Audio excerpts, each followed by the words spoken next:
বিয়ে করলে রিজিক খুলে যায়, কপাল খুলে যায়। ওয়াদাটা কার? চিল্লায় বলেন কার?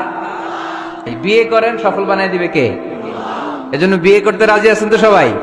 ঝামেলাটা হইলো ওনারা কম বয়সে বিয়ে করে সফল হয়েছেন, আর আমরা সফল হয়ে তারপরে বিয়ের পিড়িতে বসতে চাই। বিয়ের পরিস্থিতি, প্রিপারেশন এগুলোরে সহজ করে দিবেন, বিয়েকে কঠিন করবেন না। আল্লাহর দোহাই লাগে, যে সমাজে বিয়ে করা কঠিন ওই সমাজে জিনা করা সহজ, আর যেই সমাজে বিয়ে করা সহজ ওই সমাজে জিনা করা কঠিন। ঠিক কিনা? আপনি বাংলাদেশের উদাহরণে আসেন, বাংলাদেশে বিয়ে করা সহজ না কঠিন? কঠিন। 8 লক্ষ টাকা মোহরানা দেয়া লাগবে, এত টাকা পামু কই? কথা বলেন। কিন্তু পরকিয়া করা সহজ, অবৈধ সম্পর্ক বিল্ড আপ করা, গার্লফ্রেন্ড বয়ফ্রেন্ড সম্পর্ক রাখা, বান্ধবীরে বাদাম খাওয়ালে আপনার সাথে চলে আসবে। ঠিক কিনা? তার মানে অল্প পয়সায় এই হারাম সম্পর্কগুলোকে অর্জন করা যায়। আর বিয়ে করতে চাইলে বাবা বলে আগে নিজের পায়ে দাঁড়া। তো এতদিন কার পায়ে দাঁড়াইছে? কথা কি বুঝতে পারতেছেন? এজন্য কিশোরগঞ্জের ছেলের বাপ মেয়ের বাপ যারা আসছেন, বিয়েটারে সহজ করে দেন, সহজ করে দেন। এই উঠতি বয়সের যুবক যুবতী, কিশোর কিশোরী, তাদের যৌবনের তাড়নায় যে পাপগুলো করে তার একটা পার্সেন্টেজ গুনাহ আপনার বাবা হিসেবে আপনার আমল নামাতেও আছে না নাই? এজন্য খবরদার, বিয়েটারে সহজ করে দিবেন, পরিবার গঠন করবেন। বিয়ের চাইতে ভালো কাজ পৃথিবীতে হতে পারে না। বিয়ে করলে রিজিক খুলে যায়, কপাল খুলে যায়। ওয়াদাটা কার? চিল্লায় বলেন কার? কাজী নজরুল ইসলাম অল্প বয়সে বিয়ে করেছেন। আমাদের স্বাধীনতার স্থপতি, এদেশের মহান নেতা বঙ্গবন্ধু শেখ মুজিবুর রহমান অল্প বয়সে বিয়ে করেছেন। মহাত্মা গান্ধী অল্প বয়সে, সব বড় বড় নেতারা অল্প বয়সে বিয়ে করেছেন। কিন্তু তারা যে সফল হয়েছে, কোনো সমস্যা হয়েছে? কথা কয় না। আমাদের স্বাধীনতার স্থপতি বঙ্গবন্ধু শেখ মুজিবুর রহমান, উনি সফল না ব্যর্থ? চিল্লায় বলে সফল। তো উনি যে কম বয়সে বিয়ে করে সফল হয়েছে, এই বিয়ে ওনার কোনো বাধা দিছে? কথা বলেন। ঝামেলাটা হইলো ওনারা কম বয়সে বিয়ে করে সফল হয়েছেন, আর আমরা সফল হয়ে তারপরে বিয়ের পিড়িতে বসতে চাই। ঠিক কিনা? সফলতার কোনো শর্টকাট নাই। বিয়ে করেন, সফল বানায় দিবে কে?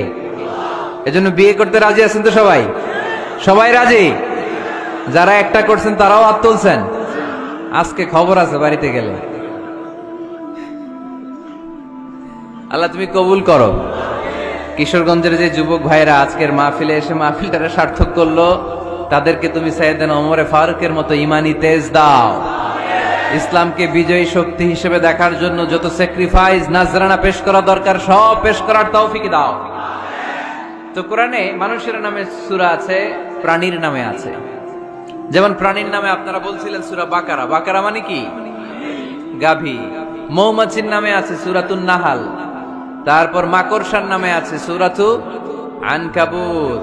পিঁপড়ার নামে আছে সূরাতু আন-নামল। জিন জাতির নামে আছে সূরাতু, মুনাফিকদের নামে আছে সূরাতুল, মুমিনদের নামে আছে সূরাতুল। সুবহানাল্লাহ পড়বেন না? তার এই ধারাবাহিকতায় এই সূরাটির নাম সূরাতু আলে ইমরান। ইমরানের পরিবারের নামে সূরা। আলহামদুলিল্লাহ পড়েন। তো আমি যে আয়াত তেলাওয়াত করেছি, এই আয়াতে আল্লাহ তাআলা আমাদেরকে পথ দেখিয়েছেন। আমাদেরকে পথ দেখায় কে?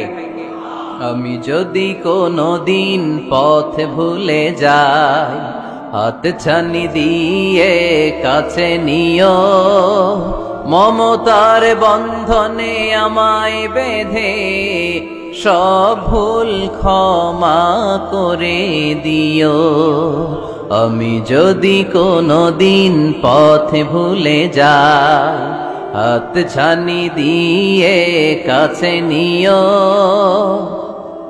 মমতার বন্ধনে আমায় বেঁধে সব ভুল ক্ষমা করে দিও।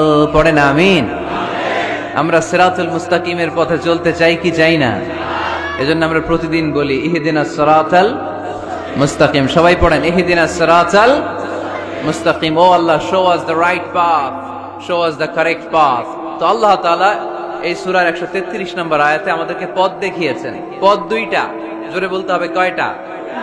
একটা গিয়েছে ডান দিকে, আর একটা গিয়েছে, আওয়াজ করে বলেন, একটা গিয়েছে আরেকটা।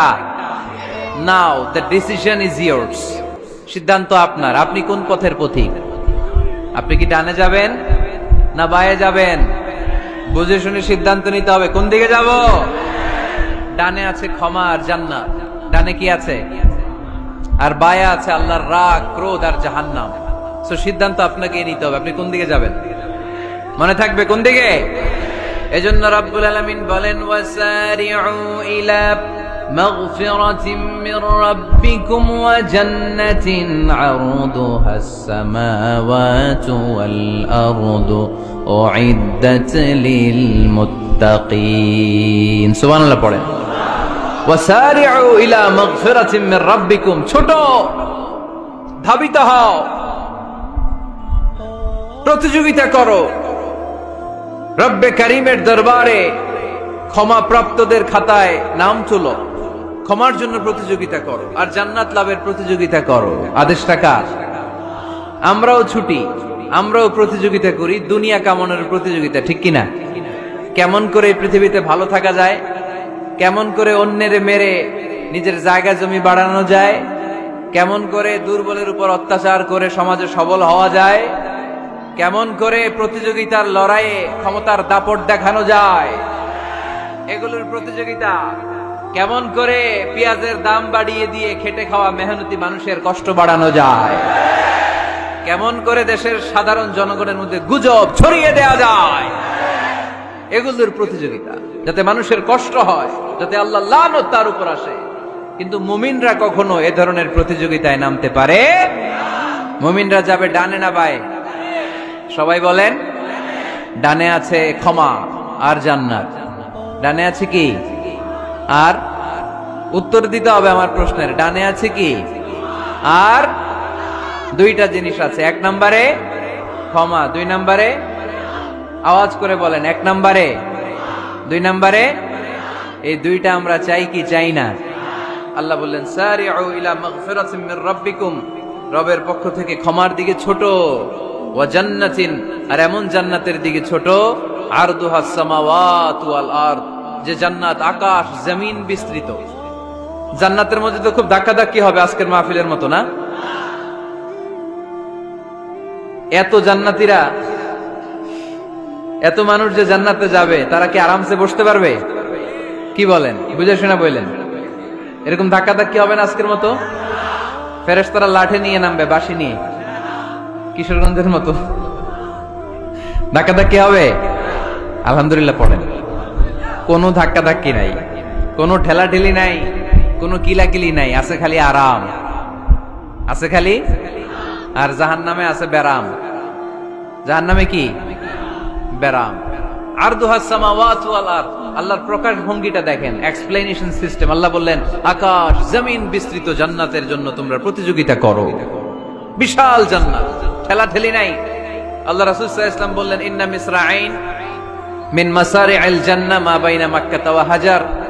সৌদি আরবের মক্কা শহর থেকে বাহরাইন দেশের হাজার শহর যত দূর, জান্নাতের এক একটা দরজার অর্ধেক তত দূর। তার মানে এক দরজা দিয়ে কয়েক হাজার কোটি জান্নাতি এক ধাক্কায় ঢুকবে। সুবহানাল্লাহ আসতে বললেন। দরজা দিয়ে যদি কয়েক হাজার লোক এক ধাক্কায় ঢুকতে পারে, দরজার সাইজ যদি এত বড় হয়, তাহলে জান্নাতের সাইজ কত? ওই জান্নাতে কোনো ধাক্কা ধাক্কি আছে? এজন্য আল্লাহ বললেন ওয়াসারিউ ইলা মাগফিরাতিম মির রাব্বিকুম ওয়া জান্নাতিন আরদুহাস সামাওয়াতু ওয়াল আরদ উইদ্দাত লিল মুত্তাকিন। আল্লাহর ক্ষমার দিকে ছোট, আল্লাহর জান্নাতের দিকে ছোট। যেই জান্নাত ছোট নয়, যেই জান্নাতটা সংকীর্ণ নয়, যেই জান্নাত হলো আকাশ জমিন বিস্তৃত। সুবহানাল্লাহ। উইদ্দাত লিল মুত্তাকিন, এই জান্নাতকে আল্লাহ তাআলা মুত্তাকিদের জন্য তৈরি করেছে। কাদের জন্য? আপনাদের জন্য তৈরি করেছে। আলহামদুলিল্লাহ পড়েন। মুত্তাকি কারা? যারা আল্লাহরে ভয় পায়। মুত্তাকি কারা? যারা আল্লাহকে না দেখে ভয় পায়, তাদেরকে কি বলে? মুত্তাকি। আল্লাহরে দেখছেন কখনো? লা তুদরিকুহুল আবসার, পৃথিবীর চামড়ার চক্ষু দিয়ে আমার রব আল্লাহ তাআলাকে দেখা যায় না, কিন্তু ওহুয়া ইউদরিকুল আবসার, তিনি সবাইরে দেখতে পায়। সুবহানাল্লাহ পড়েন। তিনি আমাদের দৃষ্টির অন্তরালে, কিন্তু আমরা তার দৃষ্টির অন্তরালে কশ্চিনকালেও কখনো এক মুহূর্তের জন্য যেতে পারি না। মুত্তাকিনদের জন্য তিনি এই জান্নাতকে তৈরি করেছেন।